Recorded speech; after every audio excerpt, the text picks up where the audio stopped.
بسم الله الرحمن الرحيم إن الحمد لله نحمده ونستعينه ونستغفره ونعوذ بالله من شرور أنفسنا ومن سيئات أعمالنا من يهده الله فلا مضل له ومن يضلله فلا هادي له وأشهد أن لا إله إلا الله وحده لا شريك له وأشهد أن محمدا عبده ورسوله يا أيها الذين آمنوا اتقوا الله حق تقاته ولا تموتن إلا وأنتم مسلمون يا أيها الناس اتقوا ربكم الذي خلقكم من نفس واحدة وخلق منها زوجها وبث منهما رجالا كثيرا ونساء واتقوا الله الذي تساءلون به والأرحام إن الله كان عليكم رقيبا يا أيها الذين آمنوا اتقوا الله وقولوا قولا سديدا يصلح لكم أعمالكم ويغفر لكم ذنوبكم ومن يطع الله ورسوله فقد فاز فوزا عظيما أما بعد فإن خير الحديث كتاب الله وخير الهدي هدي محمد صلى الله عليه وسلم وشر الأمور محدثاتها وكل محدثة بدعة وكل بدعة ضلالة وكل ضلالة في النار فقد قال الله تبارك وتعالى في القرآن المجيد والفرقان الحميد فأعوذ بالله السميع العليم من الشيطان الرجيم من همزه ونفخه ونفثه بسم الله الرحمن الرحيم إنما يريد الله ليذهب عنكم الرجس أهل البيت ويطهركم تطهيرا رب اشرح لي صدري ويسر لي أمري واحلل عقدة من لساني يفقهوا قولي رب زدني علما سبحانك لا علم لنا إلا ما علمتنا إنك أنت العليم الحكيم. معزز حاضرین، الحمدللہ اللہ رب العالمین کا ہم پر بے حد احسان ہوا کہ اللہ رب العالمین نے ایک مرتبہ پھر ہمیں ذی الحج کا مہینہ عطا فرمایا. ذی الحج کے ابتدائی جو اوائل جو 10 دن تھے ان کی فضیلتیں ہمیں عطا فرمائی اور اپنی طاقت بھر مقدور بھر ہمیں نیک اعمال کرنے کی رب کائنات نے ہمیں توفیق عطا فرمائی. ہم دعا کرتے ہیں کہ اللہ رب العالمین ہمارے تمام نیک اعمال کو شرف قبولیت سے نوازے. اس کے بعد جیسے ہی ذی الحج کا مہینہ رخصت ہوتا ہے ایک اور اہمیت والا مہینہ شروع ہو جاتا ہے، جیسے اس کا آغاز بھی ہو گیا ہے، وہ ہے محرم الحرام کا مہینہ. اور محرم الحرام کا مہینہ بھی جیسے کہ آپ سب کے علم میں یہ بات پہلے سے ہی ہوگی کہ انتہائی اہمیت کا حامل ہے. دین اسلام کے اندر اس مہینے کی بے انتہا اہمیت اور بے انتہا فضیلت ہے. جیسے کہ قرآن مجید کے اندر اللہ رب العالمین نے واضح طور پر اس کی فضیلت کا اعلان فرمایا ہے کہ اللہ رب العالمین نے جب سے آسمان و زمین بنائی ہے تب سے 4 مہینوں کو اللہ رب العالمین نے منہا اربعۃ حرم، 4 مہینوں کو اللہ رب العالمین نے حرمت والا قرار دیا ہے. آج سے نہیں، کل سے نہیں، جناب محمد صلی اللہ علیہ وسلم کی بعثت سے نہیں، حضرت ابراہیم علیہ السلام کی بعثت سے نہیں، بلکہ آسمان و زمین کو بنانے سے پہلے سے اللہ رب العالمین نے 12 مہینوں کا یہ سسٹم بنایا. اور ان 12 مہینوں میں اللہ رب العالمین نے 4 مہینوں کو حرمت والا بنایا. ان 4 مہینوں کے اندر 3 مہینے بالکل کنٹینیوس ہیں، جیسے کہ یہ تیسرا مہینہ ہے ذی القعدہ، ذی الحجہ اور محرم الحرام. یہ 3 مہینے ثلاثۃ متوالیہ، اللہ کے نبی نے فرمایا کہ 3 مہینے کنٹینیو ہیں.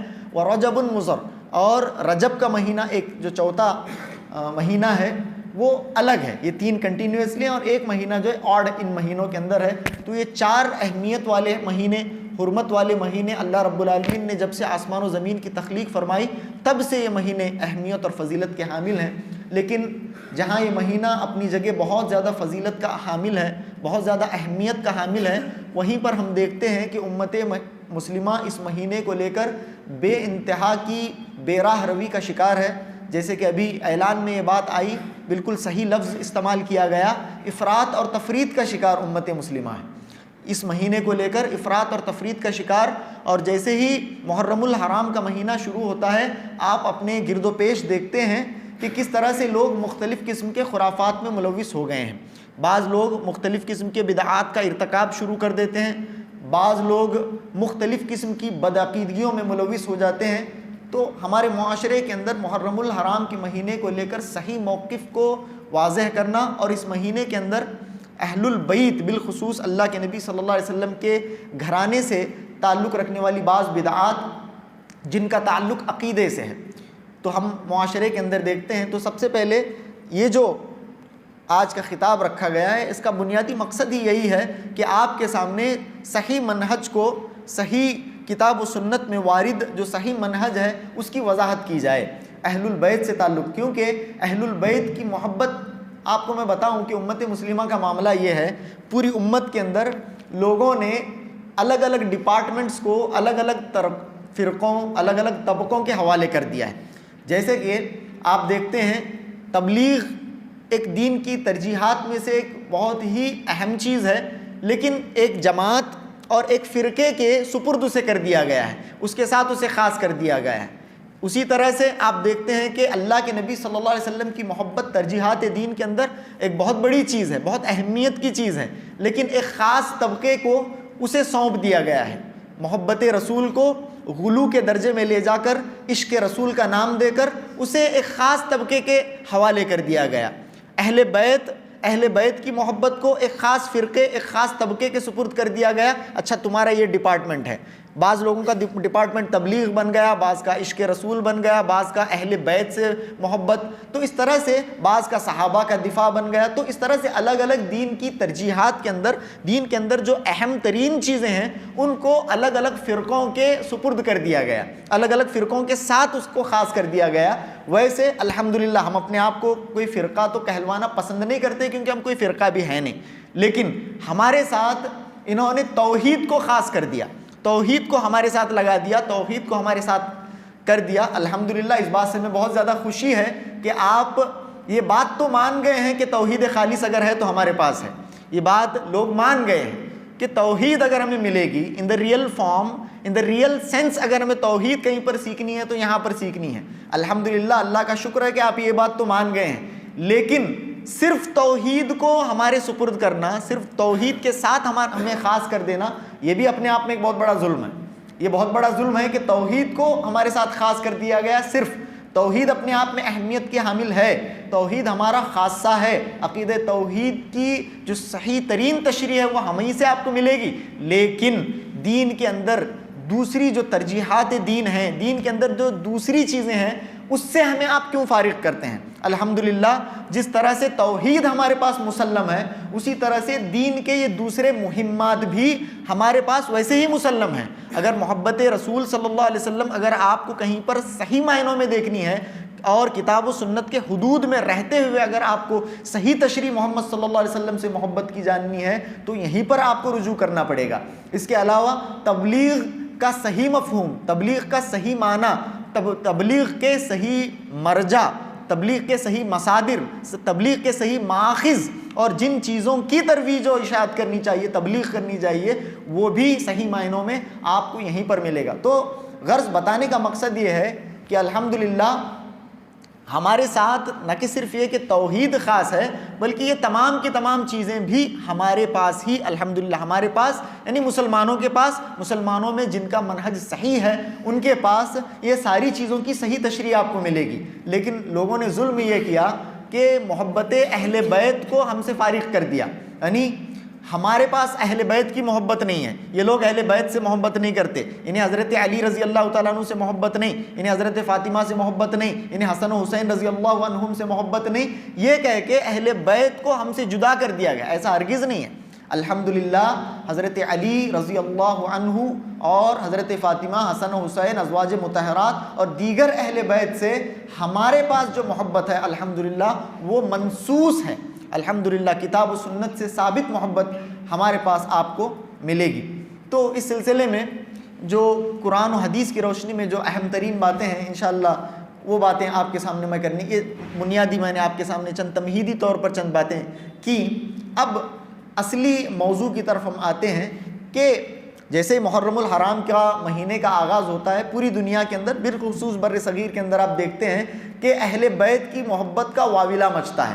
اہل بیت کی محبت کے نام پر غلو آپ دیکھتے ہیں، اور اہل بیت کی محبت کے نام پر اہل بیت ہی میں سے دوسرے اہل بیت پر ظلم آپ دیکھتے ہیں. اہل بیت کی محبت کے نام پر آپ اہل بیت پر ہی ظلم کر رہے ہیں. آپ فاطمہ کی محبت میں آ کر خدیجہ پر ظلم کر رہے ہیں. کتنا بڑا مذاق خیز بات ہے. حضرت فاطمہ رضی اللہ تعالیٰ عنہ سے محبت کا دعویٰ, حضرت فاطمہ رضی اللہ تعالیٰ عنہ کو تو آپ اہل بیت شامل کر رہے ہیں, لیکن فاطمہ کو جس نے جنم دیا, فاطمہ کو جس نے جنا ہے, اللہ اکبر, حضرت خدیجۃ الکبریٰ رضی اللہ تعالیٰ عنہ, انہیں آپ نے اہل بیت سے فارغ کر دیا. یہ اس طرح کے ظلم, اس طرح کی بہت ساری چیزیں آپ محبت اہل بیت کے نام پر دیکھتے ہیں. تو اہل بیت حقیقت میں کون ہے, اہل بیت کی محبت کا دائرہ کیا ہونا چاہیے, یہ چند باتیں انشاءاللہ کتاب و سنت کی روشنی میں آپ کے سامنے کرنے کی کوشش کروں گا. ہو سکتا ہے کہ آج کے اس درس میں بعض باتیں آپ کے سامنے آئیں, اور اگر باتیں مکمل نہیں ہوتی ہیں تو اس کے بعد کے ہفتے میں بھی انشاءاللہ باتوں کو کنٹینیو کرنے کی آپ کے سامنے کوشش کی جائے گی. چلیے بات کا آغاز کرتے ہیں. جیسے کہ موضوع سخن آپ کو معلوم ہے, اہل بیت, اہل بیت کے فضائل, ان کے مناقب. سب سے پہلے اہل بیت یہ جو لفظ ہے اس کے بارے میں ہم جانتے ہیں لغوی اعتبار سے, اصطلاحی اعتبار سے. اس کے معنی اور مفہوم کو جاننے کے بعد انشاءاللہ ہم آگے بڑھیں گے. اہل بیت, اہل بیت جیسے آپ سن رہے ہیں دو لفظوں کا مرکب ہے. اس کے اندر دو لفظ ہیں, ایک ہے اہل اور ایک ہے بیت. دو لفظوں سے مل کر اہل بیت بنا ہے. اور عام طور سے ہمارے لوکل زبان میں بھی, ہماری اردو زبان کے اندر بھی اہل یہ جو لفظ ہے استعمال ہوتا ہے. اور عام طور سے اس کا معنی اگر یہ کسی دوسرے لفظ کے ساتھ خاص طور سے اگر استعمال ہوتا ہے تو اہل کا معنی ہوتا ہے والا یا والے. والا یا والے سے اس کا ہم ترجمہ کرتے ہیں. جیسے کہ اہل قرآن, قرآن والا, یا پھر قرآن والے. اہل حدیث, اہل حدیث قرآن والے, حدیث والے, یعنی حدیث کو قرآن کو حدیث بھی کہا گیا ہے. اہل قرآن, اہل حدیث, اہل فقہ, اہل تفسیر, اہل سیرت.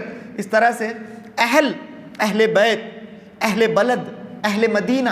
اس طرح سے اہل اگر یہ کسی دوسرے لفظ کے ساتھ استعمال ہوتا ہے, کسی دوسرے لفظ کے ساتھ استعمال اگر یہ ہوتا ہے تو عام طور سے اس کا معنی والے کا ہوگا, والا, اس کا معنی والے کا ہوگا. اب ایک اور چیز ہے, ایک اور لفظ اہل کے ساتھ عام طور سے آپ نے سنا ہوگا, اور درود میں بھی ہم وہ لفظ پڑھتے ہیں, وہ ہے آل. اہل اور آل یہ دو لفظ ہیں. اہل ایک لفظ ہے اور آل ایک لفظ ہے. یہ دونوں بھی استعمال ہوتے ہیں. آل رسول, رسول, اہل بیت, اس طرح سے یہ دونوں لفظ استعمال ہوتے ہیں. تو یہ دو لفظوں کے بارے میں آپ کو بتاؤں کہ علماء لغت کے مطابق, بالخصوص علامہ ابن تیمیہ رحمہ اللہ, علامہ ابن تیمیہ جہاں پر دین اسلام کے بہت بڑے عالم ہیں, بہت بڑے محدث ہیں, بہت بڑے فقیہ ہیں, بہت بڑے مفسر ہیں, بہت بڑے مفتی ہیں, ساتھ ہی ساتھ لغت پر بھی آپ کا کوئی ثانی نہیں ہے. اتنے بڑے آپ لغت کے بھی امام ہیں. تو لغت میں علامہ ابن تیمیہ کا یہ قول ہے, اور انہوں نے یہ بات بتائی ہے اہل اور آل کے سلسلے میں, کہ اہل اور آل دونوں در حقیقت ایک ہی لفظ ہیں. ایک ہی لفظ, اہل اور آل یہ دونوں ایک ہی لفظ ہیں.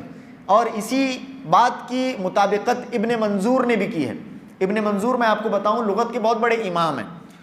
ابن منظور مصری لغت کے بہت بڑے امام. ان کی تصنیف کا نام ہے لسان العرب. لسان العرب ایک ڈکشنری ہے, عربی زبان کی ایک ڈکشنری ہے. عربی زبان کی اہمیت, عربی زبان کی گہرائی, عربی زبان کی رچنس کے بارے میں آپ کو بتاؤں کہ ابن منظور نے لسان العرب نامی یہ معجم تصنیف فرمائی, جو کہ مجلد فی 20 جلدتن, یعنی کتنے 20 جلدوں کے اندر مجلد ہے, یعنی 20 اس کے والیومز ہیں. ایک ڈکشنری عربی کی 20 والیوم اس کے, اتنی ضخیم اور اتنی رچ یہ ڈکشنری ہے.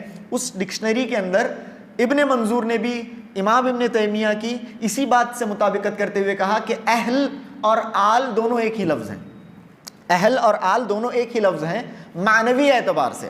معنی کے اعتبار سے دیکھیے, ایک بار ایسا ہوتا ہے معاملہ کہ عوام کو چند علمی باتیں سمجھ میں نہیں آ رہی ہوتی ہیں, لیکن انشاءاللہ آپ عوامی سطح کی بھی چند باتیں انشاءاللہ بہت ساری اس کے بعد آنے والی ہیں. لیکن ایسا نہ ہو کہ ابتدائی درس میں جہاں پر بعض علمی باتیں اور لغوی باتیں آپ کے سامنے آ رہی ہیں وہاں پر آپ بیزار ہو جائیں اور آپ اکتا جائیں. ایسا نہیں ہونا چاہیے. صبر ایک آدمی کرے, انشاءاللہ بہت ساری باتیں جو عام فہم بھی ہوتی ہیں وہ آپ کے سامنے آئیں گی, لیکن چند اہم باتیں جن کا تعلق علمی نکات سے ہوتا ہے وہ آپ کے سامنے بتانی ضروری ہوتی ہیں۔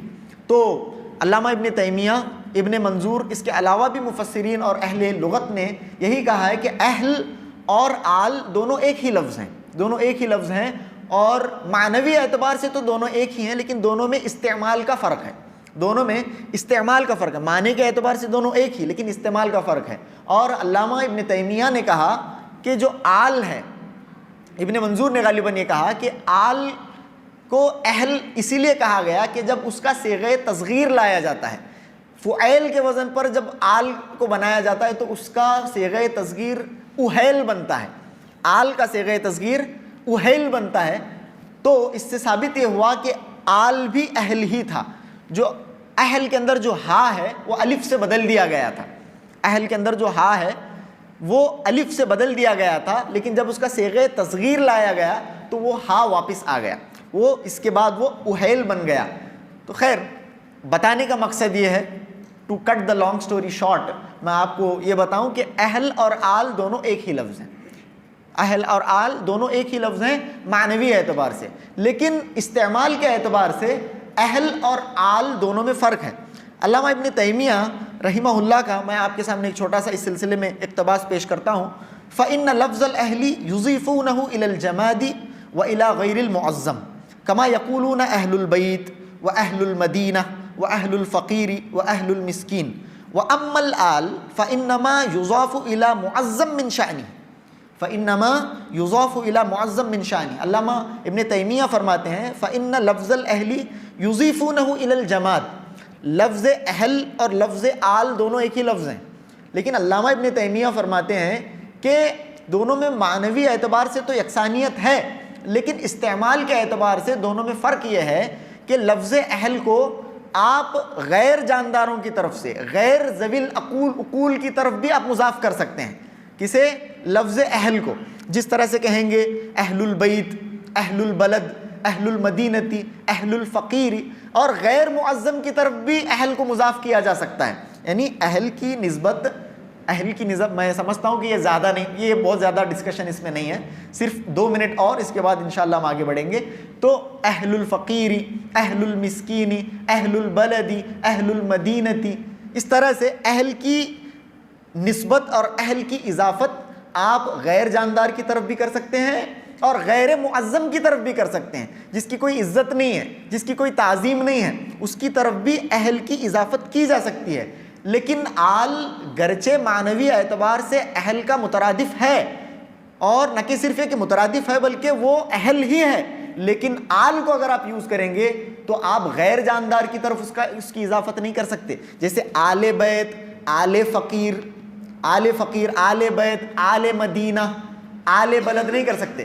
آپ وہاں پر اہل المدینہ، اہل الفقیر، اہل المسکین، اہل البلد بول سکتے ہیں، لیکن آل کی اگر آپ کو نسبت کرنی ہے تو آپ سب سے پہلے یہ کہ جاندار کی طرف ہی اس کی نسبت کریں گے، ایک نہ کہ صرف یہ کہ جاندار کی طرف اس کی نسبت کی جائے گی، بلکہ جانداروں میں بھی معظم کی طرف اس کی نسبت کی جائے گی، جیسے آل عمران، آل موسیٰ، آل ابراہیم، آل محمد، اس طرح سے۔ سمجھ میں آ رہی ہے بات؟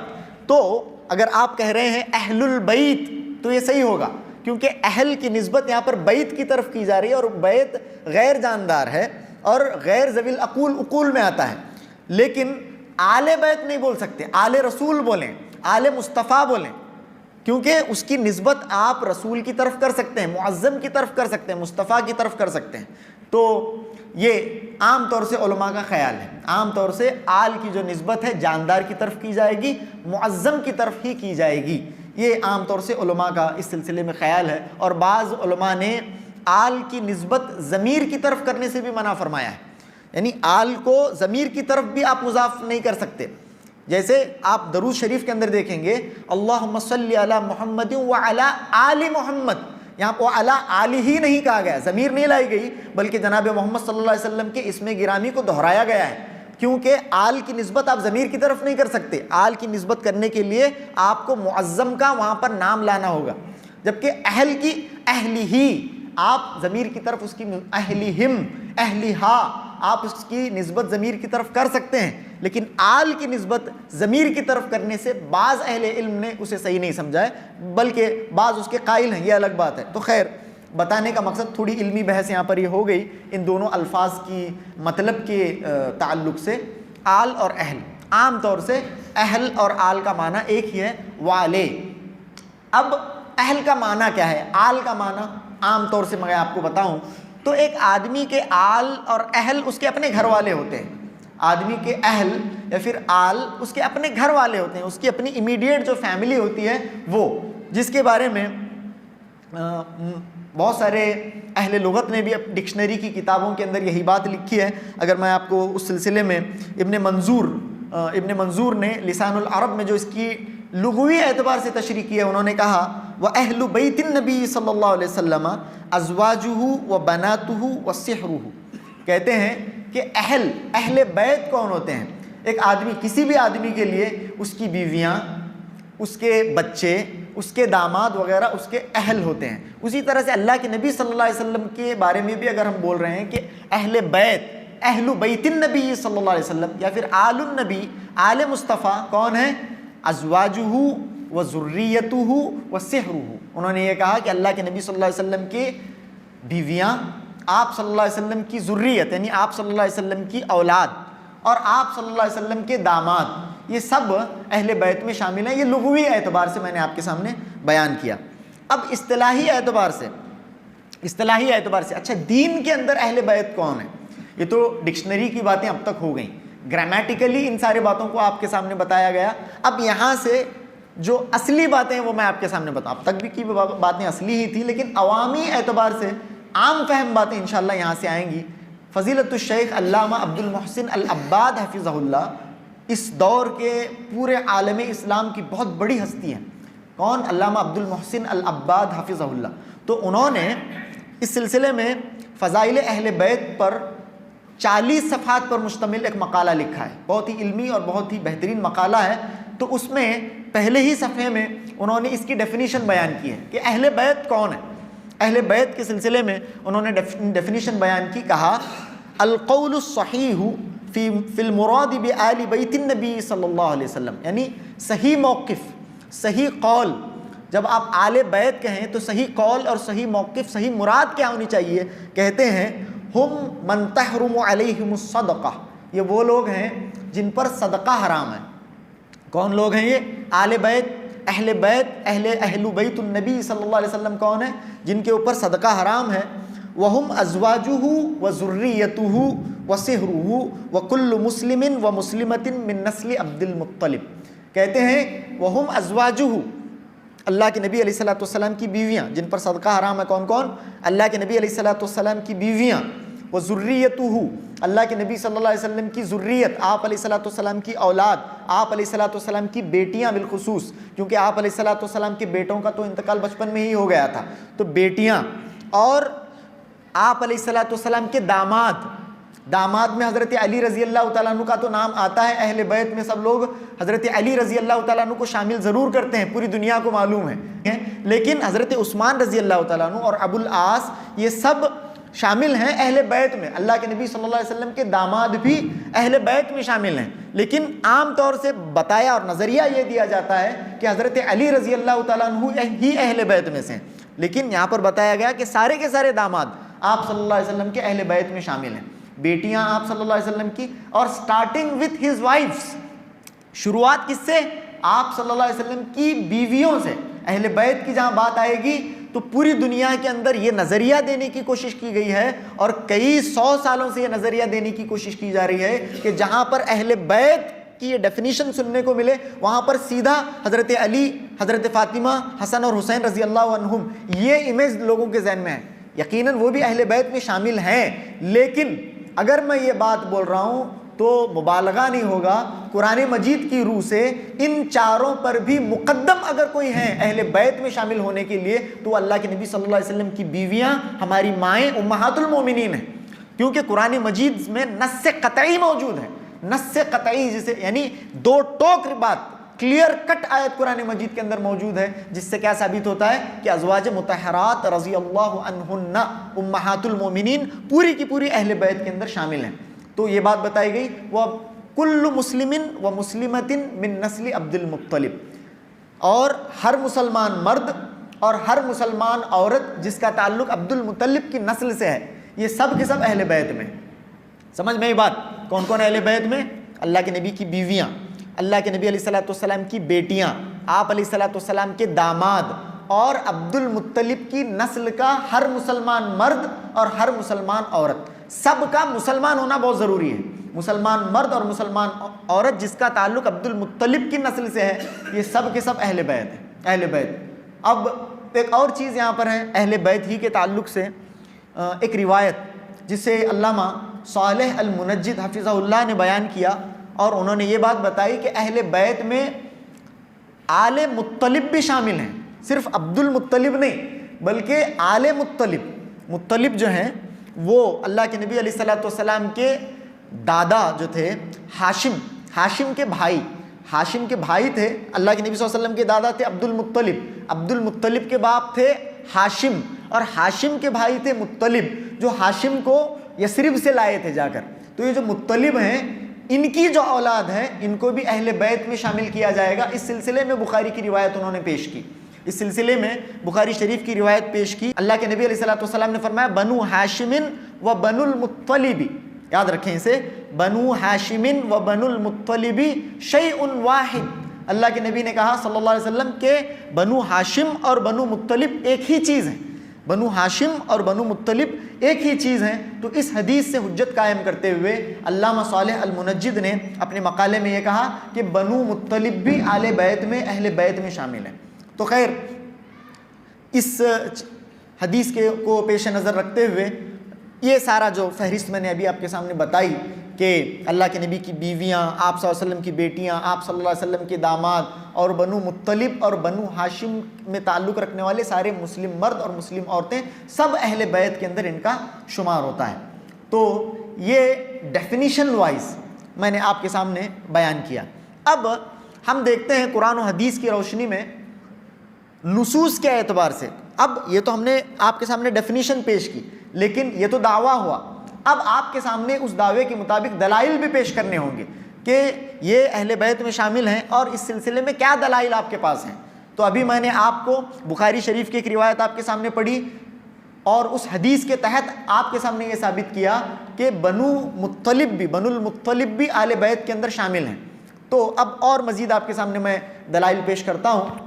سب سے پہلے جہاں پر اہل بیت کی بات آئے، میں نے آپ کے سامنے یہ دعویٰ کیا کہ سب سے پہلے جہاں پر اہل بیت کی بات آئے تو اللہ کے نبی صلی اللہ علیہ وسلم کی بیویوں سے یہ فہرست کا آغاز ہوگا۔ ہماری مائیں امہات المومنین رضی اللہ تعالی عنہن سے انشاءاللہ یہ سلسلے کا آغاز ہوگا۔ تو سب سے پہلی جو نص قطعی قرآن مجید کے اندر موجود ہے وہ میں آپ کے سامنے پڑھتا ہوں۔ یہ آیت پڑھنے سے پہلے عام طور سے جو ظلم ہوتا ہے اور دھوکہ دینے کی جہاں پر کوشش ہوتی ہے امت کے اندر، آپ دیکھتے ہیں کہ جو آیت پڑھی جاتی ہے اور آیت کا ترجمہ کیا جاتا ہے وہ صرف ایک آیت ہے، پوری آیت بھی نہیں ہے، آیت کا ٹکڑا ہے، ایک آیت کا ٹکڑا پورا آؤٹ آف کانٹیکسٹ اس آیت کو اٹھا دیا جاتا ہے، اور اس آیت کو لے جا کر حضرت علی رضی اللہ تعالیٰ عنہ اور ان کی فیملی پر فٹ کرنے کی کوشش کی جاتی ہے، اور باقی کے سارے اہل بیت اور بالخصوص جن کے لیے یہ آیت نازل ہوئی ان کو اس سے نکالا جاتا ہے۔ یہ بہت بڑا ظلم ہے۔ تو یہ آیت پورا اس کے کانٹیکسٹ کے ساتھ میں آپ کے سامنے بیان کرتا ہوں یہ کیا آیت ہے، اور نص قطعی قرآن مجید کے اندر اہل بیت کے تعلق سے کیا ہے۔ انشاءاللہ یہ آیت میں ابھی آپ کے سامنے بیان کرتا ہوں، اس کا بیک گراؤنڈ میں آپ کو بتاتا ہوں۔ سب سے پہلے سورہ احزاب جو قرآن مجید کی سورت ہے، اس کا چوتھا رکوع، کون سا رکوع؟ چوتھا رکوع، صرف ایک آیت اور آیت کا ٹکڑا پڑھنے سے بات آپ کو سمجھ میں نہیں آئے گی۔ ایک آدمی آپ کو دھوکہ دے سکتا ہے، پورا رکوع پڑھنا پڑے گا۔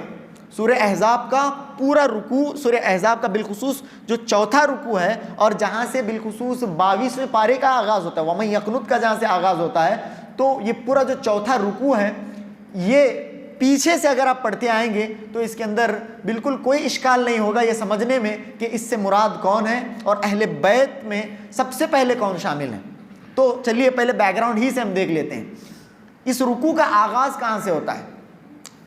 یا ایھا النبی قل لازواجک، دیکھیے باتوں کو یاد رکھیے، اے نبی صلی اللہ علیہ وسلم اپنی بیویوں سے کہہ دیجئے۔ دیکھیے شروعات ہی کہاں سے ہوئی؟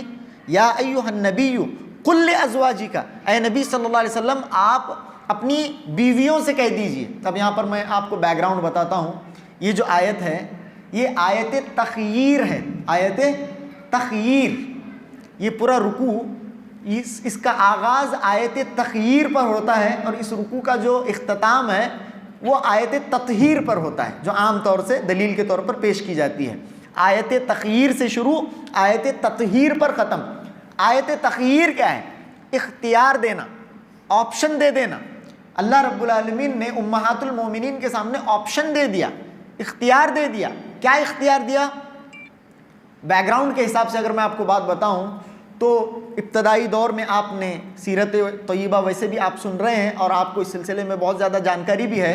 تو اسلام آپ نے دیکھا ہے کہ ابتدائی طور پر اسلام میں بالکل صحابہ اکرام کی حالت کیسی تھی، غربت کا کیا عالم تھا، فقیری کا کیا عالم تھا، مسکینی کا کیا عالم تھا. آپ نے دیکھا ہے صحابہ اکرام کے اندر ابتدائی طور پر کون سے صحابہ اکرام دین اسلام میں داخل ہوئے؟ جو بہت زیادہ غریب ہوا کرتے تھے، جن کا تعلق غلاموں سے تھا، ایسے صحابہ اکرام ابتدائی طور پر داخل ہوئے. بعد میں آتے آتے جیسے جیسے وقت گزرتا گیا، بعد میں ہجرت ہوئی، ہجرت کے بعد فتوحات ہوئے. ایک دور مسلمانوں کا ایسا آیا جب مسلمانوں کے پاس مالی آسودگی آ گئی، مسلمانوں کے پاس مال کی کوئی کمی نہیں تھی. فتوحات ہوئے، خیبر فتح ہوا وغیرہ، تو مسلمانوں کے پاس بہت زیادہ مال آ گیا الحمدللہ.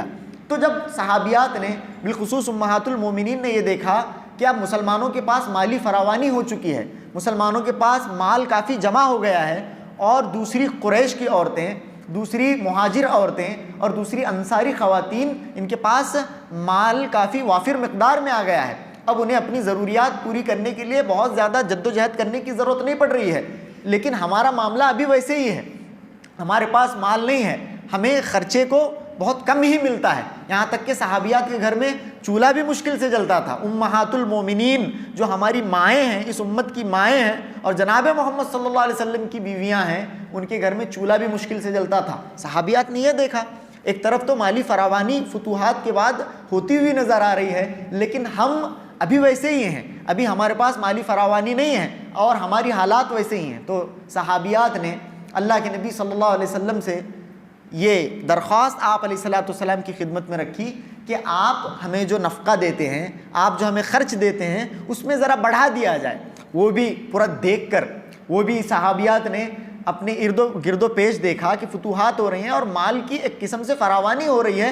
ایسے میں اللہ کے نبی صلی اللہ علیہ وسلم سے مطالبہ کیا گیا کہ اے نبی علیہ السلام، ہمارے مال میں آپ تھوڑی سی زیادتی کر دیجئے، آپ تھوڑا اسے بڑھا دیجئے، جو نفقہ ہمیں دیا جاتا ہے، جو خرچ ہمیں دیا جاتا ہے، اس میں تھوڑا بڑھا دیجئے. یہ بات اللہ کے نبی صلی اللہ علیہ وسلم کے سامنے صحابیات نے رکھی. آپ علیہ السلام کو یہ بات ناگوار لگی، اللہ کے نبی صلی اللہ علیہ وسلم کو یہ بات صحابیات کی پسند نہیں آئی. تو آپ نے وہ حدیثیں اور وہ باتیں یقیناً سنی ہوگی کہ آپ صلی اللہ علیہ وسلم نے 1 مہینہ اپنی بیویوں سے علیحدگی اختیار کی. آپ صلی اللہ علیہ وسلم نے 1 مہینہ اپنی بیویوں سے دوری اختیار کی. اس سلسلے میں تفصیل میں جانا نہیں چاہتا. اب اللہ کے نبی علیہ السلام حضرت عائشہ کے پاس آتے ہیں رضی اللہ تعالی عنہ. سب سے پہلے حضرت عائشہ رضی اللہ تعالیٰ عنہ کے پاس اللہ کے نبی علیہ السلام آئے، اور آ کر اللہ کے نبی صلی اللہ علیہ وسلم نے حضرت عائشہ سے کہا، یا عائشہ اريد ان اعرض عليك امرا، میں تمہارے سامنے ایک بات رکھنا چاہتا ہوں. عائشہ، میں تمہارے سامنے ایک بات رکھنا چاہتا ہوں، اور احب الا تعجلی فيه، اور میں یہ بھی چاہتا ہوں کہ تم اس میں گڑبڑ مت کرنا، اس میں گڑبڑ مت کرو. تم اس سلسلے میں تستشیری ابوئی کی، تم جا کر اپنے ماں باپ سے بھی پوچھنا اس سلسلے میں. میں ایک بہت ہی امپورٹنٹ بات آپ کے سامنے کرنے جا رہا ہوں، ایک پیشکش آپ کے سامنے رکھنے جا رہا ہوں. تم کیا کرو، جا کر اپنے باپ ابو بکر اور اپنی ماں کو بھی، ان کے ساتھ بھی مشورہ کرنا، مشورہ کر کے تم فیصلہ لے کر، اور گڑبڑ بالکل ان کے ساتھ مشورہ کر کے فیصلہ کر کے آنا، گڑبڑ بالکل کرنے کی ضرورت نہیں ہے. یہ اللہ کے نبی صلی اللہ علیہ وسلم نے حضرت عائشہ سے سب ابتداءً کہا. حضرت عائشہ رضی اللہ تعالیٰ نے کہا، اے اللہ کے نبی کیا بات ہے، کیا اتنی کیا امپورٹنٹ بات ہے کہ اللہ کے نبی یہ کہہ رہے ہیں گڑبڑ نہیں کرنا، یہ بات بہت امپورٹنٹ ہے، اپنے والدین سے جاؤ مشورہ کرو، کیا بات ہو سکتی ہے؟ تو اللہ کے نبی صلی اللہ علیہ وسلم نے سورہ احزاب کے چوتھے رکوع کی ابتدائی آیتیں، جسے میں نے آپ کے سامنے کہا آیت تخییر، یہاں پر حضرت عائشہ رضی اللہ تعالیٰ عنہ کے سامنے پڑھی، کہا یا ایھا النبی، اللہ رب العالمین فرماتا ہے اے نبی صلی اللہ علیہ وسلم، قل لازواجک، آپ اپنی بیویوں سے کہہ دیجئے، ان کنتن تردن الحیات الدنیا وزینتها فتعالین امتعکن واسرحکن سراحا جمیلا، اے نبی صلی اللہ علیہ وسلم آپ اپنی بیویوں سے کہہ دیجئے کہ اے نبی کی بیویوں، اگر تم چاہتی ہو کیا الحیات الدنیا وزینتہا، دنیا کی زندگی کی چکا چوند، دنیا کی زندگی کی زینت اگر تم چاہتی ہو، فتعالین، ٹھیک ہے آؤ، امتعکن واسرحکن سراحا جمیلا، ہم تمہیں دے دلا کر اچھے سے رخصت کر دیں گے۔ اگر تم چاہتی ہو دنیاوی زندگی کی زینت، دنیا کی زینت اگر تم چاہتی ہو تو آؤ، ہم تمہیں دنیاوی اعتبار سے اچھے سے دے دلا کر تمہیں رخصت کر دیں گے۔ یہ پہلا آپشن۔ دوسرا آپشن، وَإِن كُنتُنَّ تُرِدْنَ اللَّهَ وَرَسُولَهُ وَالدَّارَ الْآخِرَةَ، لیکن اگر تم اللہ کو چاہتی ہو، وَرَسُولَهُ، اور اس کے رسول کو چاہتی ہو، اور آخرت کی کامیابی اگر چاہتی ہو، تو اللہ رب العالمین نے فرمایا فَإِنَّ اللَّهَ أَعَدَّ لِلْمُحْسِنَاتِ مِنْكُنَّ أَجْرًا عَظِيمًا، تو اللہ تعالیٰ نیکوکاروں کے لیے، تم میں سے نیکوکاروں کے لیے اللہ رب العالمین نے بہت بڑے اجر کو تیار کر رکھا ہے، بہت بڑا اجر تمہارے لیے ہے۔ اگر تم اللہ اور اس کے رسول کو اور آخرت کی کامیابی کو اختیار کرتی ہو تو دنیاوی اعتبار سے یہی معاملہ تمہارا ہوگا، دنیاوی اعتبار سے یہ جو معاملہ چل رہا ہے اسی کو کنٹینیو کرنا پڑے گا موت تک، لیکن آخرت کے اندر اللہ رب العالمین تمہیں دے گا، آخرت کی کامیابی سے اللہ رب العالمین تمہیں ہمکنار فرمائے گا۔ تو یہ دو آپشن حضرت عائشہ رضی اللہ تعالیٰ عنہ کے سامنے اللہ کے نبی صلی اللہ علیہ وسلم نے رکھے۔ بخاری شریف کی حدیث ہے، حضرت عائشہ رضی اللہ تعالیٰ عنہ نے کہا اے نبی صلی اللہ علیہ وسلم، کیا میں اس معاملے میں اپنے والدین سے بات کروں، اس معاملے میں، اور آپ صلی اللہ علیہ وسلم کے معاملے میں اپنے والدین سے مشورہ کروں؟ بل اختار اللہ ورسولہ والدار الآخرۃ، بلکہ میں اللہ کے نبی کو اختیار کرتی ہوں۔ آپ نے مجھے آپشن دیا ہے، آپ نے مجھے تخییر دیا، میں کیا آپشن اپناتی ہوں؟ میں اللہ کو اپناتی ہوں، میں رسول اللہ کو اپناتی ہوں، میں آخرت کی کامیابی کو، دار الآخرہ کو میں اپناتی ہوں۔ یہ حضرت عائشہ رضی اللہ تعالیٰ عنہ نے وہاں پر یہ قرآن مجید کی آیت جب حضرت محمد صلی اللہ علیہ وسلم نے حضرت عائشہ رضی اللہ تعالیٰ عنہ کے سامنے پڑھی تو انہوں نے آیت تخییر میں اس چیز کو اختیار فرمایا، آخرت کی کامیابی کو اور اللہ اور اس کے رسول کی محبت کو دنیا کی محبت پر مقدم رکھا۔ تو اس کے بعد اللہ کے نبی صلی اللہ علیہ وسلم یہاں سے سیدھا کہاں گئے؟ دوسری بیویوں کے پاس گئے۔ اللہ کے نبی صلی اللہ علیہ وسلم باقی امہات المومنین کے پاس گئے، پورا معاملہ جیسا یہاں ہوا ویسا ہی ہوا۔ وہاں جا کر انہیں بھی یہ کہا، بہت امپورٹنٹ بات ہے، دو آپشنز رکھنے جا رہا ہوں۔ ساری کی ساری صحابیات نے حضرت عائشہ نے جیسا کہا تھا ویسا ہی کہا، بل اختار اللہ ورسولہ والدار الآخرۃ، ہم اللہ کے رسول کو اختیار کرتے ہیں، اللہ کو اختیار کرتے ہیں، اور آخرت کی کامیابی ہمارے لیے مقدم ہے، دنیاوی جاہ و جلال سے، جاہ و حشمت سے ہمارے لیے آخرت کی کامیابی زیادہ معنی رکھتی ہے۔ صحابیات نے دو ٹوک الفاظ میں کلیئرلی یہ کہہ دیا۔ تو یہاں پر کتنی بڑی بات ہے صحابیات کے لیے کہ انہوں نے آخرت کو اپنایا۔ تو شروعات کہاں سے ہوتی ہے؟ یا ایھا النبی قل لازواجک، اے نبی صلی اللہ علیہ وسلم آپ اپنی بیویوں سے کہہ دیجئے۔ سب سے پہلی بات یہاں پر رک کر ایک اور نقطے کی میں وضاحت آپ کے سامنے کرتا ہوں۔ امت مسلمہ کے اندر عام طور سے فتنوں کے اس دور کے اندر ایک فرقہ جسے ہم شیعہ کے نام سے جانتے ہیں، اہل تشیع جن کو کہا جاتا ہے، وہ اللہ کے نبی صلی اللہ علیہ وسلم کی ایک ہی بیوی مانتے ہیں۔ آپ صلی اللہ علیہ وسلم کی بیوی کتنی؟ ایک۔ آپ صلی اللہ علیہ وسلم کی بیٹی کتنے؟ بیٹی ایک ہی، بیوی ایک ہی، ان کا یہ ماننا ہے۔ جبکہ قرآن مجید کی روح سے اور قرآن مجید کو دلائل اور قرآن مجید کی آیات پیش کرنے کی دوسرے معاملات میں وہ کوشش کرتے ہیں، لیکن قرآن مجید کی روح سے یہ سراسر خلاف یہ بات ہے، قرآن مجید کے مزاج کے، قرآن مجید کی آیات کے خلاف۔ یہاں پر دیکھیے اللہ رب العالمین نے کیا فرمایا، یا ایھا النبی، اے نبی صلی اللہ علیہ وسلم، قل لازواجک، آپ اپنی بیویوں سے کہہ دیجئے۔ تو یہاں پر سب سے پہلی بات تو یہیں پر رد ہو گیا۔ کیا رد ہوا؟ کہ اللہ کے نبی صلی اللہ علیہ وسلم کی بیوی نہیں بلکہ بیویاں تھیں، آپ صلی اللہ علیہ وسلم کی بھی، قل لازواجک، اور دوسری آیت میں قل لازواجک وبناتک، اے نبی صلی اللہ علیہ وسلم آپ اپنی بیویوں سے اور اپنی بیٹیوں سے کہہ دیجئے۔ یہاں پر کہتے ہیں کہ صرف حضرت فاطمہ اللہ کے نبی صلی اللہ علیہ وسلم کی بیٹی تھی، زینب کا، ام کلثوم اور رقیہ کا اللہ کے نبی صلی اللہ علیہ وسلم کی بیٹیاں ہونا ثابت نہیں ہے۔ یہاں پر اللہ رب العالمین بول رہا ہے اے نبی صلی اللہ علیہ وسلم آپ اپنی بیویوں سے اور بیٹیوں سے، اب یہاں پر بیٹیوں میں ایک اور نقطہ لے جائیے، بیٹیوں سے عربی کے اندر دوسری زبانوں میں سنگولر پلورل ہے، دوسری زبانوں میں کیا رہتا؟ سنگولر پلورل ایسا رہتا، واحد جمع رہتا. عربی میں ایسا نہیں، واحد تثنیہ جمع رہتا عربی کے اندر، واحد تثنیہ جمع، سنگولر ڈوئل یا پھر ڈبل، اس کے بعد پلورل. اور اگر کسی چیز کو عربی کے اندر پلورل یوز کیا جائے تو کم سے کم 3 رہنا ہو، کم سے کم وہ چیز کتنی رہنا؟ 3. یہاں پر اللہ رب العالمین نے فرمایا کل ازواجی کا و بناتی کا، اے نبی اپنی بیویوں سے کہہ دیجئے تو بیویاں 3 اور 3 سے زیادہ رہنا. 2 رہی تو زوجتئی کا ہو سکتا، زوجئی کا ہو سکتا، بنتئی کا ہو سکتا، لیکن بناتی کا یہاں پر استعمال کیا گیا ہے. کلیئرلی یہ آیت اس بات کی دلیل ہے کہ اللہ کے نبی صلی اللہ علیہ وسلم کی بیٹیوں کی تعداد 2 سے زائد تھی، 2 سے زائد تھی. قرآن مجید سے ہم نے ثابت کیا، ابھی احادیث کی طرف تو ہم گئے بھی نہیں. قرآن مجید سے ثابت کر دیا گیا کہ اللہ کے نبی صلی اللہ علیہ وسلم کی بیویاں تھیں، آپ صلی اللہ علیہ وسلم کی بیٹیاں تھیں. ٹھیک ہے، تو آیت تخیر سے شروع ہوا. اس کے بعد مزید آگے اللہ رب العالمین نے صحابیات کی فضیلت میں، امہات المومنین کی فضیلت میں یہاں پر باتیں کی اور کہا. پھر آگے دیکھیں یہاں پر یا ایھا النبی قل لازواجی کا ہے، اے نبی آپ اپنی بیویوں سے کہہ دیجئے. پھر کہا یا نساء النبی، یا نساء النبی، اے نبی کی بیویوں. اور کیا ہونا لوگوں کو، وہ لوگ جو جھانسا دینے کی کوشش کرتے ہیں اور آیت کا صرف ایک ٹکڑا پڑھنے کی کوشش کر کے، صرف ایک ٹکڑا پڑھ کے یہ باور کرانے کی کوشش کرتے ہیں کہ اس سے حضرت علی، فاطمہ، حسن و حسین رضی اللہ عنہم اس سے یہ ہیں. لیکن اللہ اکبر، یہاں پر دیکھیے اللہ رب العالمین نے بڑے ہی واضح الفاظ میں کہا یا نساء النبی، اے نبی صلی اللہ علیہ وسلم کی بیویوں. یا نساء النبی لستن کاحد من النساء، تم دوسری عورتوں کی طرح نہیں ہو. یا نساء النبی لستن کاحد من النساء ان اتقیتن، اگر تم تقوی اختیار کرتی ہو، اگر تم تقوی اختیار کرتی ہو اے نبی کی بیویوں، تم دوسری عورتوں کی طرح نہیں ہو. ان اتقیتن فلا تخضعن بالقول فیطمع الذی فی قلبہ مرض، اپنے آواز میں لچک پیدا مت کرو، اپنی آواز میں نرمی پیدا مت کرو، اپنی آواز میں ایک قسم کی لچک پیدا نہ کرو. فیطمع الذی فی قلبہ مرض، کیونکہ ایک ایسا آدمی جو دل پھیک ہے، ایسا آدمی جس کے دل میں مرض ہے. کون سا مرض؟ دل پھیک قسم کا آدمی، دل پھیک قسم کا آدمی جس کے دل کے اندر بے حیائی کا مرض موجود ہے. ایسا آدمی تم سے کہیں کوئی امید وابستہ نہ کر بیٹھے. فیطمع الذی فی قلبہ مرض، ایسا آدمی جس کے دل کے اندر بیماری ہے وہ کوئی امید نہ لگا بیٹھے. اسی لیے جب بھی کسی دوسرے مرد کے ساتھ تم بات کرو فلا تخضعن بالقول، تو تم باتوں کے اندر لچک پیدا مت کرو، باتوں کے اندر ایک قسم کی نرمی تمہارے نہ آنے پائے.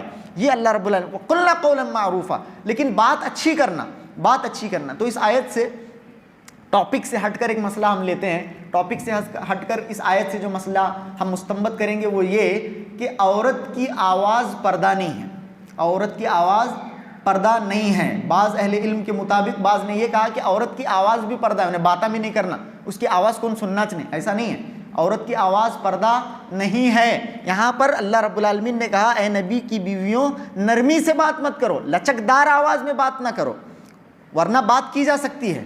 فلا الخضوع بالقول، یعنی باتوں کے اندر جو لچک ہے، باتوں کے اندر جو نرمی ہے، ایک ادا جو باتوں کے اندر ہوتی ہے عورت کے، اس کو حرام قرار دیا گیا. مطلقاً عورت کی آواز کو منع نہیں کیا گیا. عورت بات کر سکتی ہے، عورت کسی غیر محرم کے ساتھ بھی ضرورت کے تحت اگر بات کرنا چاہے تو کر سکتی ہے. عورت کی بات، عورت کی آواز جو ہے پردہ نہیں ہے. اور پھر یہاں پر بھی اللہ رب العالمین نے وَقُلْنَا قَوْلًا مَعْرُوفًا، بات اچھی بات کہو. خود اللہ رب العالمین نے کہا اچھے انداز میں بات کہو. تم باتوں کے اندر اب کیا ہے، خضوع پیدا کرنا، باتوں کے اندر لچک پیدا کرنا، نرمی پیدا کرنے سے منع کیا گیا ہے. لہٰذا اگر کوئی غیر محرم ملے گا تو اسے ہم بدتمیزی سے بات کریں گے، ایسا نہیں، بدتمیزی سے بات نہیں کرنے کا. اللہ نے فرمایا قُلْنَا قَوْلًا مَعْرُوفًا، اچھی ہی بات کرو. بس اس بات کا خیال رکھو، اس بات کا خیال رکھو کہ جب تم بات کرو تو اس کے اندر کوئی لچک، کوئی نرمی نہ ہو، کیونکہ جس آدمی کے دل کے اندر مرض ہے وہ کہیں کوئی امید نہ لگا بیٹھے. تو یہاں پر اللہ رب العالمین نے یہ بات کہہ دی قُلْنَا قَوْلًا مَعْرُوفًا، تم سیدھی اچھی بات کر سکتی ہو. تو عورت کی آواز پردہ نہیں ہے. اور جہاں تک وہ حدیث ہے جس کے اندر عورت نماز کے دوران تالی بجا کر امام کو لقمہ دے گی، تو وہ صرف نماز کے اندر خاص ہے. عورت نماز کے اندر اگر امام غلطی کرتا ہے تو عورت تالی بجا کر کیا دے گی، لقمہ دے گی، امام کو متنبہ کرے گی کہ تو غلطی کر رہا ہے. وہاں پر عورت آواز سے نہیں بولے گی بلکہ وہاں پر عورت تالی مارے گی. تو یہ جو معاملہ ہے اس سے آپ عموم پر استدلال نہیں کر سکتے. صرف نماز کی حالت میں عورت تالی مار کر متنبع کرے گی، ورنہ عام طور سے عورت کی آواز پردہ نہیں ہے اگر وہ ان چیزوں کا خیال رکھتی ہے۔ تو خیر یہاں پر اللہ رب العالمین نے کہا یا نساء النبی لستن کاحد من النساء ان اتقیتن فلا تخضعن بالقول فیطمع الذی فی قلبہ مرض، وہ آدمی وقلن قولا معروفا، پھر اللہ نے کہا کہ تم سیدھی اچھی بات کرو۔ تو یہاں پر یہ سارے احکامات عورتوں کے لیے، اللہ کے نبی صلی اللہ علیہ وسلم کی بیویوں کے لیے اللہ رب العالمین نے نازل فرمائے۔ پھر آگے چل کر اللہ رب العالمین فرماتا ہے وَقَرْنَ فِي بُيُوتِكُنَّ وَلَا تَبَرَّجْنَ تَبَرُّجَ الْجَاهِلِيَّةِ الْأُولَىٰ، اے نبی صلی اللہ علیہ وسلم کی بیویوں، اے نبی صلی اللہ علیہ وسلم کی بیویوں اپنی گھروں میں وقار کے ساتھ بیٹھی رہو۔ میں آیت تطہیر پڑھنے سے پہلے پورا بیک گراؤنڈ پڑھ رہا ہوں آپ کے سامنے تاکہ کوئی کنفیوژن باقی نہ رہے جو امت کے اندر عام طور سے پھیلایا گیا ہے۔ پورا بیک گراؤنڈ پیچھے سے آئے، پورا کانٹیکسٹ سمجھا بولے تو پوری بات سمجھ میں آتی، تو اسی لیے میں آپ کے سامنے کانٹیکسٹ کے ساتھ بات کر رہا ہوں۔ تو یہاں پر اللہ رب العالمین نے فرمایا کہ وقرن فی بیوتکن، تم اپنے گھروں میں وقار کے ساتھ بیٹھی رہو، ولا تبرجن تبرج الجاہلیۃ الاولی، اور جاہلیت کے جیسے، زمانے جاہلیت کے جیسا بناؤ سنگار کر کے اپنے آپ کو ایکسپوز کرتے ہوئے، اپنے میک اپ کو، اپنے بناؤ سنگار کو دکھاتے ہوئے تم نہ پھرو، یہ اللہ رب العالمین نے کہا۔ پھر کہا وَأَقِمْنَا الصَّلَاةَ وَآتِينَا الزَّكَاةَ وَأَطِعْنَا اللَّهَ وَرَسُولَهُ، نماز قائم کرو، زکوٰۃ دو، وَأَطِعْنَا اللَّهَ وَرَسُولَهُ، اور اللہ اور اس کے رسول کی اطاعت کرتی رہو، اللہ اور اس کے رسول کی اطاعت کرتی رہو۔ یہاں پر اللہ نے پھر سے 3 احکامات، اقمنا الصلاۃ وآتینا الزکاۃ وأطعنا اللہ ورسولہ، نماز قائم کرو، زکوٰۃ دو، اور اللہ اور اس کے رسول کی اطاعت کرتے رہو۔ یہ اللہ رب العالمین نے یہاں پر صحابیات سے، امہات المومنین سے کہا۔ پھر آگے اللہ رب العالمین نے فرمایا انما یرید اللہ لیذھب عنکم الرجس اہل البیت ویطہرکم تطہیرا، اللہ رب العالمین چاہتا ہے، یہ سب بتانے کے باوجود پورا کانٹیکسٹ کس کے بارے میں ہے؟ چھوٹے بچے کو بھی یہ بات سمجھ میں آئے گی کہ پورا کانٹیکسٹ اور پورا رکوع اور پوری باتیں امہات المومنین کے سلسلے میں ہیں۔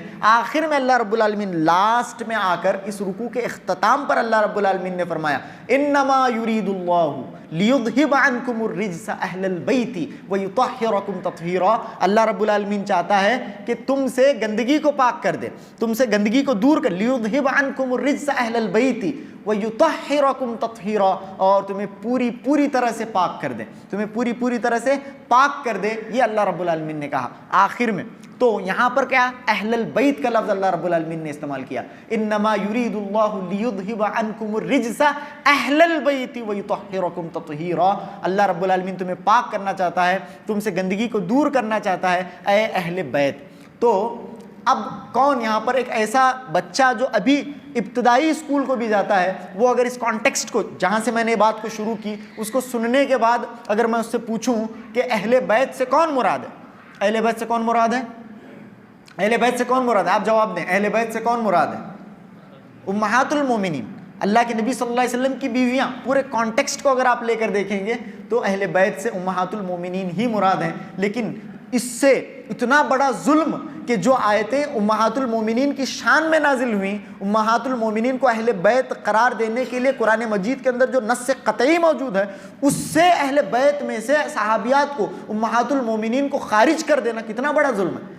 نہیں، اللہ کے نبی کی بیویاں اہل بیت ہیں نہیں کہتے، یہ آیت موجود ہے، اتنی بڑی نص قطعی موجود ہے، اللہ کے نبی صلی اللہ علیہ وسلم کی بیویاں اہل بیت ہیں بھی نہیں۔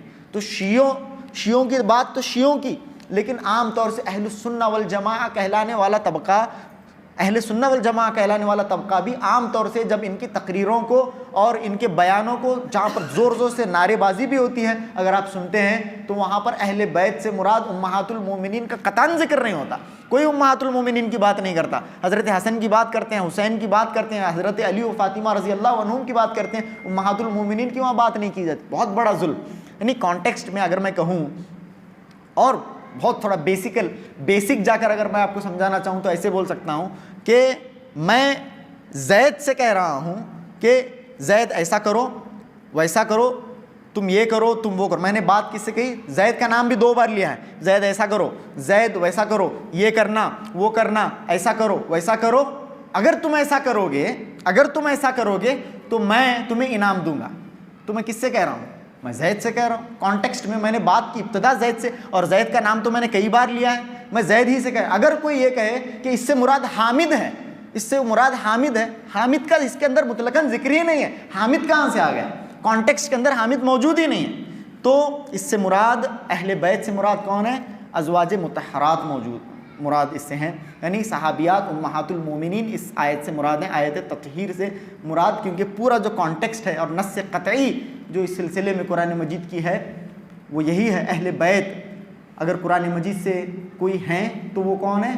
ازواج مطہرات. اب سوال یہ ہے کہ کیا حضرت علی، حضرت فاطمہ، حضرت حسن اور حضرت حسین رضی اللہ عنہما اہل بیت ہیں؟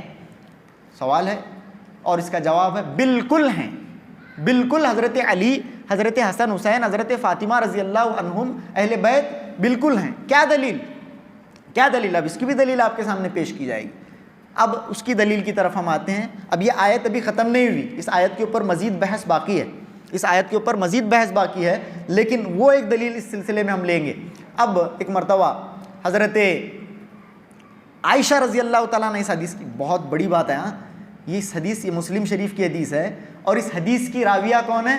حضرت عائشہ صدیقہ رضی اللہ تعالیٰ عنہ ہیں. عام طور سے یہ پروپیگنڈا کیا جاتا ہے کہ حضرت عائشہ رضی اللہ تعالیٰ عنہ کو حضرت علی رضی اللہ تعالیٰ عنہ سے، حضرت فاطمہ، حضرت حسن و حسین سے بغض تھا، نعوذ باللہ.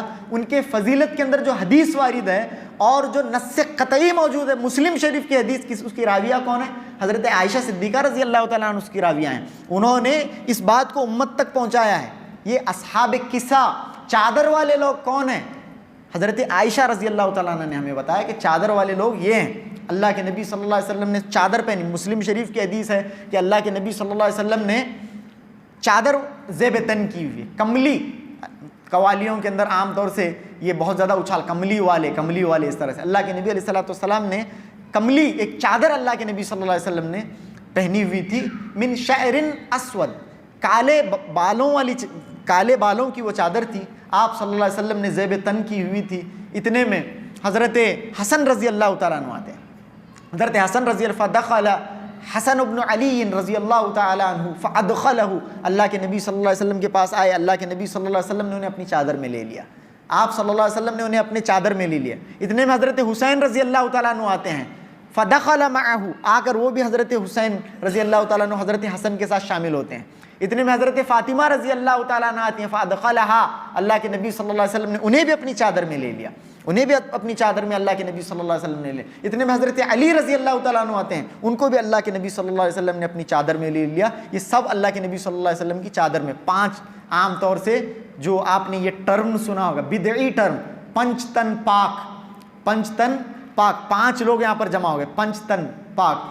یہ کتاب و سنت کے اندر اس طرح کی کوئی اصطلاح موجود نہیں ہے. بعد کے دور کے اندر اس طرح کی اصطلاح رائج کی گئی، اور صحابیات کے، امہات المومنین کے مرتبے کو گھٹانے کے لیے اس طرح کی اصطلاحات کو ایجاد کیا گیا. پنجتن پاک وغیرہ کہا جاتا ہے. تو اللہ کے نبی صلی اللہ علیہ وسلم نے ان چاروں کو اپنے ساتھ شامل کیا، اور اللہ کے نبی صلی اللہ علیہ وسلم نے اس چادر میں انہیں لیا اور یہ آیت وہاں پر تلاوت فرمائی. کہا انما یرید اللہ لیذھب عنکم الرجس اہل البیت ویطہرکم تطہیرا. یہ آیت اللہ کے نبی صلی اللہ علیہ وسلم نے یہاں پر اہل بیت کی یہ آیت یہاں پر اللہ کے نبی صلی اللہ علیہ وسلم نے تلاوت فرمائی. اس حدیث کا ایک اور ایکسٹینشن ہے. حضرت ام سلمہ رضی اللہ تعالیٰ عنہ اس کی راویہ ہیں، ترمذی وغیرہ کی حسن درجے کی روایت ہے.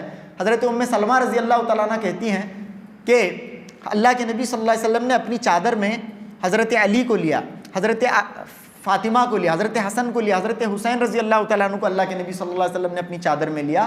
کہا اللہم ہؤلاء اہل بیتی، اے اللہ یہ میرے اہل بیت ہیں، اے اللہ یہ میرے اہل بیت ہیں. فَأَذْهِبْ عَنْهُمُ الرِّجْسَ وَطَهِّرْهُمْ تَطْهِيرًا، ان سے تو ساری ناپاکی کو دور کر اور ان کو تو پوری طرح سے پاک کر دے.